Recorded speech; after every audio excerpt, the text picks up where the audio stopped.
We got some awesome people up here. We got Henry the Grape. We got Boris, Ermis, Pablo, Stanley, and we got this one guy here. You can't see Patrick. Don't look at him. And then Farokh is not here. What happened? He's gone. And then MC in this bad boy is Larry. Awesome. Give it up. Give it up for Larry right here. Woo. I don't know who has the better jacket, Joel or Larry. You know.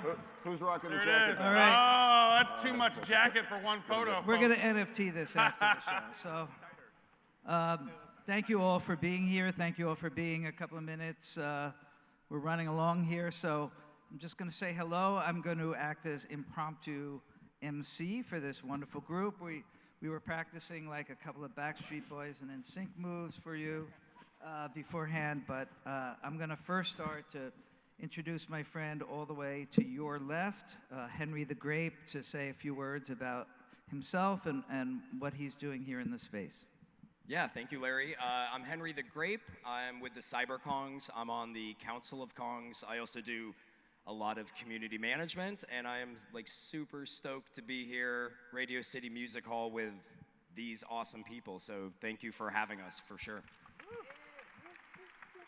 Now we have Mr. Wall Street Memes, who's going to talk to you about Wall Street Memes in the house. The bull is here. Woo! Yeah, Wall Street Memes here, aka Boris, and we're one of the founders of the Degen retail trading community, known as the Wall Street Bets community. We're not part of the Reddit page, but we brought it to Instagram, to Twitter, and we co-founded the Wall Street Bulls NFT project. So we're probably the biggest collection bringing stock market traders into the NFT community, and happy to be here. All right, give it up for the bull. So we have somebody who I've been actually collecting Robotos. We have the founder, Pablo, here. Say hello. Hi, I'm Pablo Stanley. I am an artist behind Robotos NFT, and I'm also a co-founder at a startup called Bueno, and Bueno is making it really easy for any artist, anyone who just draws and wants to create their generative art collection, and also just like deploy their smart contract with no code. We have a tool for that, and just like really easy, and I don't know, and it's free, so you should try it. Yeah. All right, woo! Thank you. And please give it up for our last but not least panelist, to Patrick, who is a one-on-one artist who is creating gorgeous work, and please look him up on all of the platforms. Do you want to say a few words about? Yeah, no, thank you. Yeah. Thank you for the kind introduction. Nice to see everybody. This is what I look like if my profile is front lit. So hosted an IRL community in LA. So if any of you are back in LA, hit me up. I would love to engage you there. So. All right, woo! Give it up for these guys. Let's here. get it. Woo! I want it. Oh. Okay, that's it. Thank you. Thank you very much. It's been great. Thank you, all of you. Thank all of you. We love all of you, even though we can't see you because of the lights. So, future of decentralized media, NFT communities. What the F does that mean? And we have an in real life story about how Henry the Grape and I met. I was in LA at a conference, and I had just gone on the website of a gallery in Liverpool and bought this really cool NFT guild jacket with all colors and weird memes and skulls and everything, and I was wearing it in LA, and then something happened. Yeah, and I think this goes to the core of community, which is community and building, I think, are two words that are sort of memeable right now, but it really kind of strikes to the core of why a lot of us are here. So we're in LA, we're at NFT LA. I see him wearing an NFT Guild jacket. I'm in the NFT Guild. I stop a conversation with somebody that I was talking to, and I run over. And I said, "Oh, bro, are you in the NFT Guild?" And he's like, "No, but I love the merch." And I was like, "Oh, you have got to check out this project. It's awesome." We went into some of the details of it, and I just said, "You know what? When I get home, I'm gonna send you an NFT Guild friend NFT. It was part of the collection."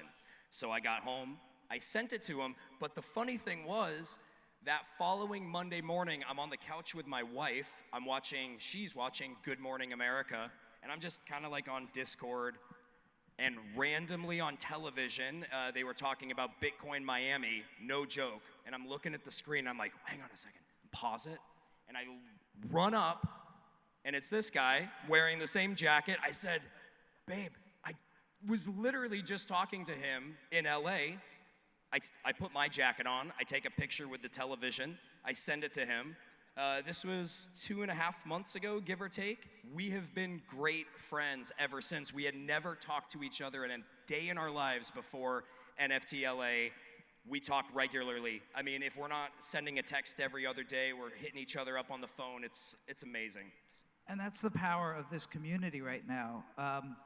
Quickly, Ken Burns, the great documentarian, talks about moments in history when lightning strikes, like where the linear amount of time suddenly goes nonlinear. Renaissance in the 1500s in Florence, Italy. Suddenly you have Da Vinci. Suddenly you have Michelangelo and Caravaggio and Dante. Mid-60s in Laurel Canyon, where like Jim Morrison moves in and suddenly like Joni Mitchell's there and Brian Wilson. This is that moment. And it's this moment for every one of these people here, for Patrick and Pablo and Wall Street Memes and Henry the Grape and myself and all of you. Like, I sometimes feel like I'm late to a party that hasn't started yet. So I'd love to know a little bit. Well, first of all, I want to ask Pablo, like, I collected a timepiece of the Robotos. It was like a time cover, and I have a whole bunch of them. Like, and I know that before this you were doing something like graphic design or something. Like, how did you go from your former life into Robotos? Yeah, so before NFTs, I was doing illustration, comics, writing stories, but that did not pay the bills. What actually paid the bills was not the art, was being a designer and being a UX designer and a product designer. So I used to do just like working on websites, on products, on iOS products, and just like on San Francisco, you know, just like on the tech scene. So I think from learning all of that, just like working on startups and making a team, but also just like on creating systems, design systems and all that, like I started applying that mentality to illustration systems. And I was doing a lot of open source illustrations for, like, even before like I knew anything about NFTs, like for 3 years I was doing open source illustrations for people. But I was doing the same thing with generative art, where it's like all the pieces, and you can change the eyes, and you can change the mouth, and the expression, and the clothes. And suddenly I know about NFTs. It's like, dude, like I've been doing this for a while. So then suddenly like I just entered, it's like I created a new illustration system with Robotos, and I had some followers that like knew me from my design work, and I was lucky. I don't know, like last year when I created Robotos and got people interested in this, in my doodles. Yeah. How did you get people interested? Because there's a lot of people here who want to step into NFTs, and then there's that fear of failure. Like, oh, like I wish I started Bored Apes, but I didn't. Or I wish I started Cool Cats. Like, how did you take that step over that little hump of fear? Yeah, it's I mean, it's just like, just do it, right? And just like keep going. It wasn't just like from, I can say that it wasn't from one day. It wasn't just like from one moment to another. I've been working as a designer for over 22 years, and I've been doing illustration before NFTs. I was doing it for 4 or 5 years, and I was sharing my work for that. So it's not like a thing that I just like did like that. And I know that it looks like that, but behind everything that might look easy, there's actually a lot of work and a lot of persistence. Yeah. Well, I love that answer, and it's funny. I'm an artist, but you know, and Robotos is beautiful art. But as an artist, you know, with my art, it's not about the art. And with these projects that you see, it's not about the art in these projects. You know, what's successful really comes down to just kind of a random combination. Did the community vibe well together, right? Did you just randomly pull together a group of people that liked each other?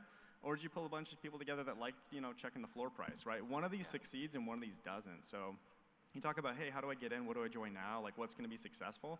Like, what's gonna be successful is who manages to figure out how to build a real community. I mean, the thing is these projects that have been successful have that through line. These people genuinely like each other. And you talk about transitioning to a digital identity, you talk about all the time we spend online these days, people want these communities. And, you know, I would just really seek out communities that you like, that you want to be a part of.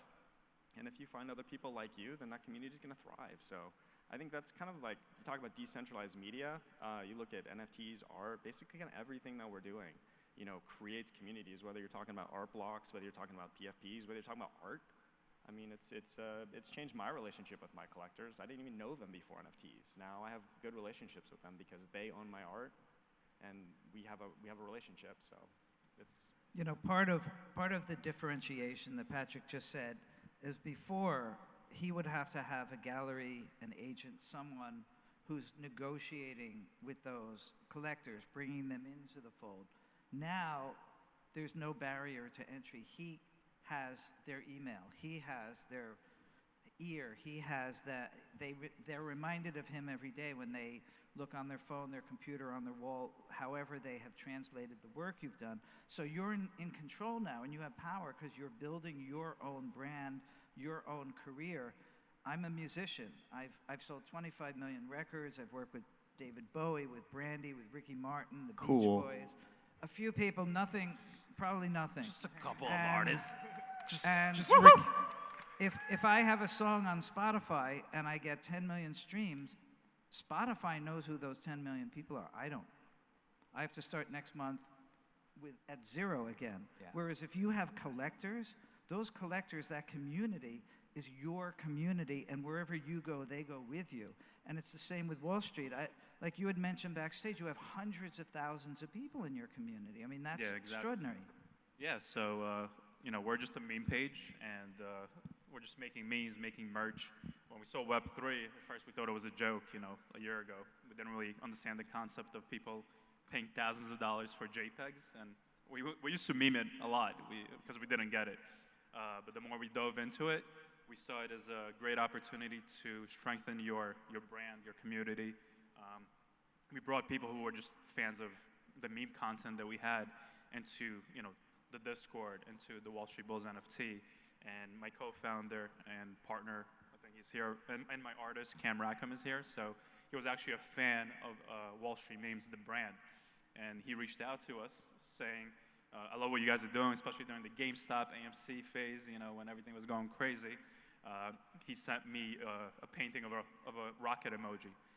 And after that, we kind of connected, and he was into the Web3 and NFT space. So it was just fascinating to see someone as a part of our community become a partner, and we launched a really successful project, which is just, you know, it's a statement that even if someone is, you know, a fan of your work or someone that is part of your community, you know, you could build something big together. And I think that speaks to the volume of Web3. It's companies coming together from people meeting on the internet and people building huge, you know, enterprises and communities and projects without ever meeting. I didn't meet my co-founder until after we launched our project. You know, we just had a bunch of Zoom calls. When I say a bunch of Zoom calls, probably like 50 hours of Zoom calls, because it took us like 2-3 months to launch the project. But we didn't meet until after we launched it. So I think that's what Web3 is about. It's really connecting people on the internet at a more serious pace, and it's building companies at the end of the day. I appreciate what you're saying with that too, and it really like comes down to connecting people. I mean, we all stuck inside for 2 years during the pandemic, right? I mean, it's no wonder that this all came out of that. You know, Web 2, Instagram was kind of the show me. You know, that was, you put something out there, people like it or they don't, but they don't engage with you in the same way. Everything Web 3 that is and everything Web 3 that's successful comes down to you creating something or you engaging somebody else on a one-to-one level. Like, all the relationships are one-to-one. It's not speaking to a crowd like we are now. So. And Larry, I just want to add exactly to that point. Like, CyberKong's launched in March of 2021 as a COVID relief project for our artist and founder, Mio. He had no intention of this turning into a brand. It was just this thing that he did because he was a bit bored. It turned into something, and all of a sudden, the talented people in the community kind of coalesced around each other and turned it into what it is now. And I always tell people, don't underestimate what your role in the community may be. Maybe you just got into that community, but maybe you've been in there since day one and you want to help, but you're not sure how. I always tell people, assert yourself. Projects are typically understaffed, by the way, and most of them don't have an exact, when I say roadmap, a lot of times these are degens that started these projects and are looking for help. So I always say, assert yourself. If there's something you want to do it. Let it be known that you want to do it, because realistically, in Web3, the sky is the limit, and there's a lot of people, founders, core teams, that are looking within their community to get some help, whether it's on the art side, the dev side, the marketing side. So just don't ever feel like you're limited by your talents. Assert yourself in the community. Yeah, and to dovetail off of Henry the Grape, you know, there's a reinvention that we're standing like right on the cusp of. You know, I've said this, I was hosting the music stage earlier. Tomorrow, I turn 64 years old, okay? Like there's a Beatles song about that. I don't act it, I don't look it, but with the music, some of the things that I mentioned, you know, Robert Plant writing songs with people who I grew up like getting stoned, driving around New Jersey, listening to, and then working with them, that's not of interest to the record labels that want just Bad Bunny and like Dua Lipa. But in the NFT space, everything that I've created as a content creator can be used. I'm working right now with a metaverse that is very beautiful and boutique called NFT.NYC, and its founder, who's here, Will O'Brien, has been in the crypto and blockchain community for many years. He's really one of the original architects in the space. And what we've been doing in creating community is just for free, like giving precedes getting. So we gathered artists from all over the world. We had people in Africa. We did an African art walk, and one of the people from, and forgive me if I have the country wrong, like Rwanda or Senegal, barely making a living. There was a collector in our art walk at NFT.NYC. She wrote back to us, she said, oh my God, I'm making like $1,500 a work now. Like that's more than some people can make in 6 months or a year. So the power of this community right now is so non-linear, it's so sticky that also someone at my age like that, if I was an athlete, if I was in any other field, unless I was like Monet or something, like people would be like, yo, go out to pasture with the cows. But in the NFT space, like suddenly like what's yesterday's news is today's legend. And what's happening right here, and everyone in the audience, like you're building a legend for the future. And don't underestimate the power of the goodness. Like we got a lot of slack this week with cryptos down. Don't underestimate the power of the goodness of all of you sitting in this audience being here, because you're gonna look back on this moment one day and it'll be like being at Woodstock when everyone was like, it's cold, it's muddy, I can't hear the band, I fell asleep when Hendrix played. You're in a moment of history, and we're having it right here on the stage with Patrick, with Pablo, with Wall Street Memes, with Henry the Grape. And I'm honored to be with you guys and to be in this space. So let's keep going. Oh, we have just a few minutes. Well, I love it, and thank you for sharing that too. I mean, your experience is incredible, and you know, like seize the memes of production, right? I mean, you know, and it just comes back like ownership is one of the biggest differences with what we're doing right now versus what we did before, right? Everything, all the successful communities require the community members to step up, take moderator roles, take active roles. Like everything you do, you're all building, whether you're a part of a project or not. It's very different that way. So I think wrapping our head around the idea that we have to take ownership of everything, whether that's, you know, security of your wallet or ownership of the project you're in. It requires everybody to do their part. So, you know, I think that's a really interesting thing we've seen kind of develop Yeah, and I think with all this. in general with Web3, like 5-10 years down the line, maybe even less, 3 years down the line, if you're a musician, a company, a brand, like you're gonna have to have some exposure to it. So better to be early than late. And you know, this is the perfect time to learn. Like the bear market, I think, is a blessing because it wipes out a lot of the bullshit projects. Let's be honest, there's a lot of them, a lot of the scammers in the industry. So I think it's a healthy pullback all across the board. And you know, one way you can also tie Web3 with whatever you're working on is giving a meaning to whatever you're building in the real world with Web3. Like, you know, Wall Street Bets has like the options trading degenerates. So we're implementing like a virtual options market in the Wall Street Bulls NFT project, for example, where you could, gamble with your NFT. So that's an example of something that, you could pull back from real life into Web3 and integrate it together. Okay, so with a few minutes, I'm sure that there are people in the audience that want to follow you, that want to get into these communities. Henry the Grape, how do people find you and the CyberKongs? Yeah, check us out at cyberkongs.com. You can find us on Twitter, Instagram, at cyberkongs. Thank you to all the moderators. You guys are like moderators in Discord, huge part of Web3, so thank you. It's the engine. And to be specific, it's Kongs with a Z. And Yes. we're Wall Street Memes, so search Wall Street Memes on Twitter. You'll see our Discord, OpenSea, we're the Wall Street Bulls NFT project, so also on Twitter. Robotos NFT on Twitter, and yeah. Twitter. All right. And with me, Thank you. it's NFTOasis.co. We'd love to have you come on and sing and play. Look at these Let's guys. give it up for the Backstreet Boys. Yeah! Quick selfie. You tell me